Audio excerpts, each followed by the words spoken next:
Kitchen. இன்னைக்கு நம்ம பார்க்க போறது கொரியன் ஃபிளாட் பிரெட். நம்ம ஊர் லாங்குவேஜ்ல சொல்லணும்னா கஸ்டர்ட் பன் தான். ஆனா இந்த கஸ்டர்ட் பன் நம்ம எப்படி பண்ண போறோம்னா அவன் எண்ணெய் இதெல்லாம் தேவையே இல்லை. நான்ஸ்டிக் தவால பெரட்டி போட்டு எடுத்தாலே சூப்பரா வரும். இதுக்கு தேவையான இன்கிரீடியன்ஸ் ஃபர்ஸ்ட் பார்க்கலாம். மைதா மாவு 300 கிராம், உப்பு தேவையான அளவுக்கு, ஈஸ்ட் 4 கிராம், சர்க்கரை, பால், வெனிலா எக்ஸ்ட்ராக்ட் எடுத்துருக்கேன். எசன்ஸோட எக்ஸ்ட்ராக்ட் யூஸ் பண்ணுறது ரொம்ப நல்லது. பட்டர் 90 கிராம்ஸ், அப்புறம் கார்ன்ஃப்ளவர் 40 கிராம், 4 முட்டை. இப்போ நம்ம வந்து மாவு பிசைஞ்சிடலாம். அதுக்கு முதல்ல நம்ம 300 கிராம் எடுத்து வச்ச மைதாவை பவுலில் போட்டுட்டு அதோட 4 கிராம் ஈஸ்ட் சொல்லியிருந்தல அதையும் அதோட சேர்த்துக்கணும். நம்ம வந்து ஆக்டிவேட்டட் ட்ரை ஈஸ்ட் எடுத்துருக்கேன். அது கூட 40 கிராம் சர்க்கரை, தேவையான அளவு உப்பு, ஒரு உடைச்ச முட்டை ஃபுல்லாக.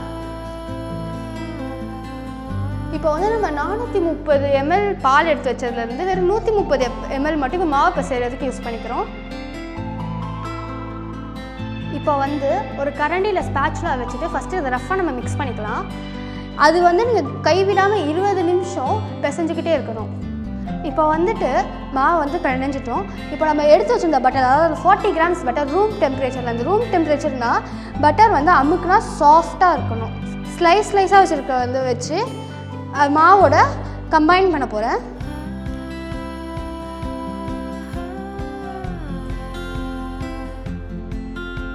இப்போது ஆட் பண்ண எல்லா பட்டரோடு சேர்த்து கண்டினியூஸாக 20 மினிட்ஸ் நெட் பண்ணுவோம். இது நெட் பண்ணுறனால அது ரொம்ப இது உள்ளே இருக்கிற ஏர் பபிள்ஸ் இல்லாமல் ஃபுல்லாக ரவுண்டாக பண்ணணும், ரொம்ப சாஃப்டாக இருக்கணும். இப்போ நம்ம ஃபுல்லாக மாவை பிணைஞ்சு வச்சிட்டோம். இப்போ இது பார்த்திங்கன்னா எந்த சைடு ஒட்டலை, க்ளீனாக இருக்குது. பவுல் வந்து ஃபுல் க்ளீனாக இருக்குது. ஸோ வந்து இந்த மாவோட பதம் எப்படி இருக்கணும், நம்ம இப்படி அமுக்குனா இது நல்லா சாஃப்டாக டீப்பாக உள்ளே போயிட்டு வெளியே வரணும், அந்த ஒரு இது இருக்கணும். ஓகேவா? ஈஸ்ட் போட்டிருக்கனால இதை வந்து நம்ம ஒரு 2 hours ரெஸ்ட், அதாவது ஓரமாக வச்சிடணும் மூடி போட்டு. இப்போ வந்து நம்ம பட்டரை ஃபுல்லாக வந்து சட்டியோடு சேர்த்து க்ரீஸ் பண்ணிட்டோம். இப்போ இதை க்ரீஸ் பண்ணதை வந்து ஒரு லிட் போட்டு நம்ம மூடி வச்சிடலாம். இப்போ நம்ம மாவு நல்லா பிணைஞ்சு வச்சிட்டோம். அது வந்து ஊறுறதுக்கு எப்படி 1.5 மணி நேரம் ஆகும். அந்த 1.5 மணி நேரம் டைமில் நம்ம கஸ்டர்ட் செஞ்சிடலாம். அந்த கஸ்டர்ட் செய்ய 3 எக் எல்லோ, அதாவது அந்த மஞ்சள் கருவை மட்டும் நம்ம எடுக்கிறோம். இந்த மஞ்சள் கருவில் இப்போ நம்ம என்ன பண்ண போகிறோன்னா 50 கிராம் சர்க்கரையை வந்து போட போகிறோம். இந்த 50 கிராம் சர்க்கரையோட 40 கிராம் கார்ன்ஃப்ளவர் எடுத்தோம், அதையும் சேர்த்து ஒன்றா மிக்ஸ் பண்ணிக்கலாம் விஸ்கை வச்சு.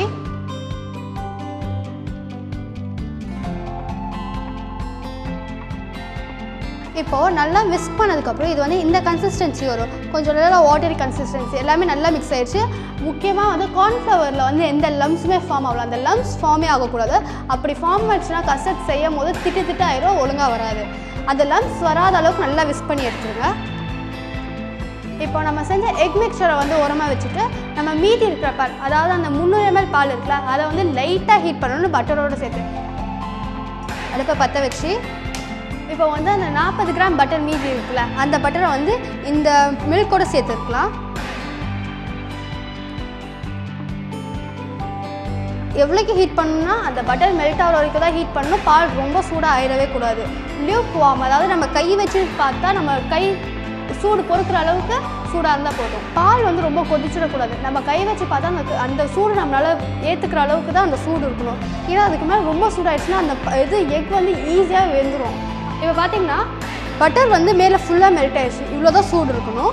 இப்போ வந்து நம்ம ரொம்ப கிராஜுவலாக வந்து இந்த எக் மிக்சரோடு நம்ம ஆட் பண்ணி விஸ்க் பண்ணிக்கிட்டே இருக்கணும். கைவிடாமல் விஸ்க் பண்ணுங்கள், போதும். இப்போ வந்து கொஞ்சோண்டு இதில் விஸ்க் பண்ணி முடிச்சோன்னே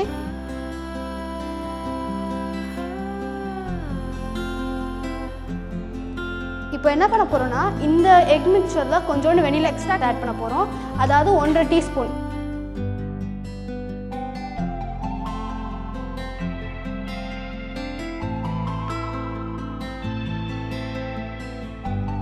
இப்போ என்ன பண்ண போகிறோன்னா மறுபடியும் ஸ்டவ் ஆன் பண்ணிவிட்டு லோ ஃப்ளேம் சிம்மில் வச்சுக்கிட்டு இப்போ இந்த எக் மிக்சரை வந்து இந்த மீதி இருக்கிற பாலோட மிக்ஸ் பண்ண போகிறோம்.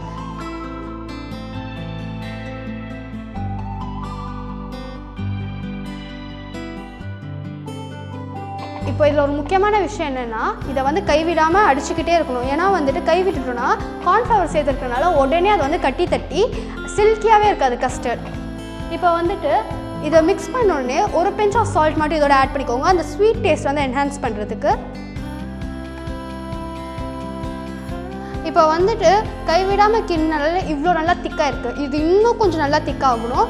இது வந்து இன்னும் நல்லா வந்து விஸ்க் பண்ணிக்கிட்டே இருங்க. இப்போ பார்த்தீங்கன்னா கொஞ்சம் இது 2-3 லம்ஸ் தெரியும்.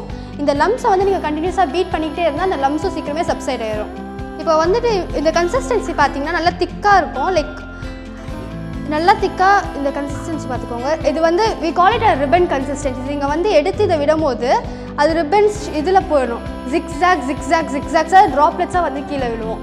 ஸோ வந்து இந்த கன்சிஸ்டன்சியில் வந்து நீங்கள் வந்து அடுப்பை ஆஃப் பண்ணிவிட்டு இதை வந்துட்டு 10 மினிட்ஸ் வந்து ஏர் ட்ரை பண்ணுங்கள். அதாவது வெளிக்காற்றுல வந்து ஆற வச்சுட்டு 30 மினிட்ஸ் வந்து ரெஃப்ரிஜிரேட் பண்ணி எடுக்கலாம். இப்போ 2 மணி நேரம் ஆகிடுச்சு. மாவு நல்லாவே இப்போ உப்பி வந்திருக்கு. நல்லா அப்படியே டபுள் த சைஸ் மாதிரி வந்திருக்கு. இப்போ நம்ம இதை என்ன பண்ண போனோம்னா நல்லா ஒரு பஞ்ச் பண்ணிவிட்டு ஃபஸ்ட்டு நல்லா ஒரு வாட்டி பிசைஞ்சு எடுத்துக்கலாம். இப்போ இதை நல்லா வந்துட்டு ஈக்குவலாக ரவுண்ட் பண்ணிக்கலாம். அதாவது வந்து மேலே இருக்கிறத வந்து கீழே சென்ட் பண்ணி நல்லா ஃபோல்ட் பண்ணிக்கணும். உள்ளே இருக்கிற ஏர் பபிள்ஸ் ஃபுல்லாக வந்து பிரேக் பண்ணுற மாதிரி.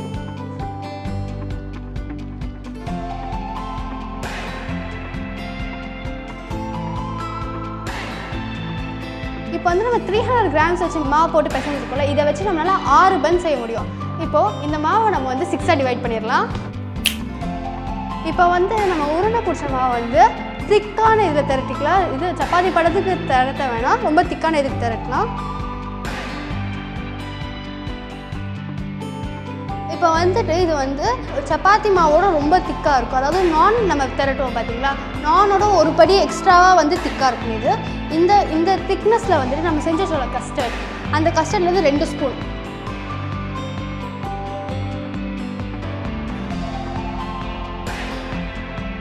இப்போ வந்துட்டு நம்ம கஸ்டர்ட் வச்சோடனே நம்ம சோமாஸ் எப்படி வந்து மடக்குவோம் அதே மாதிரி இதையும் சேர்த்து மடக்கிக்கலாம்.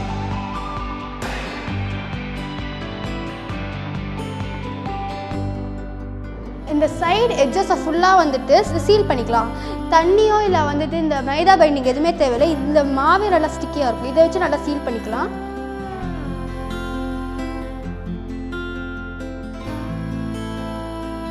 இப்போது நம்ம திரட்டின எல்லா பண்ணுமே க்யூட்டாக வந்துருச்சு. நல்லா புசுன்னு பேபி ஸ்டிக்ஸ் மாதிரி இருக்குது. இப்போ நம்ம வந்து இதை என்ன பண்ண போகிறோம்னா ஒரு நான்ஸ்டிக் தவாவில் மீடியம் லோ ஹீட்டில் வந்து இது ஃப்ரை பண்ணி எடுக்க போகிறோம் வித் நோ ஆயில். நம்ம வந்து லோ ஃப்ளேமில் வந்துட்டு ஸ்லோ குக் பண்ணணும். ஒரு சைட் மட்டும் கோல்டன் ப்ரௌன் ஆகும்போது அடுத்த சைட் திருப்பி போடணும்.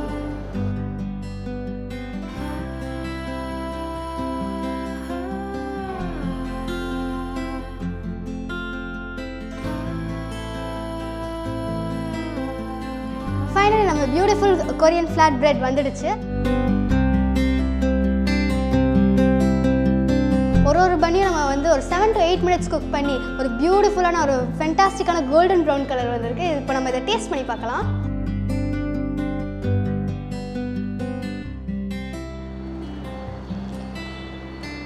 கொரியன் ஃப்ளாட் பிரெட் ரொம்ப அமேசிங் அண்ட் டேஸ்டியாக வந்திருக்கு. நீங்களும் ட்ரை பண்ணி பார்த்துட்டு கமெண்ட் செக்ஷனில் சொல்லுங்கள் எவ்வளோ நல்லா வந்திருக்குன்னு. புது ரெசிபிஸ் பார்க்க VR கிச்சனை லைக், ஷேர் அண்ட் சப்ஸ்கிரைப் பண்ணுங்கள். பாய்.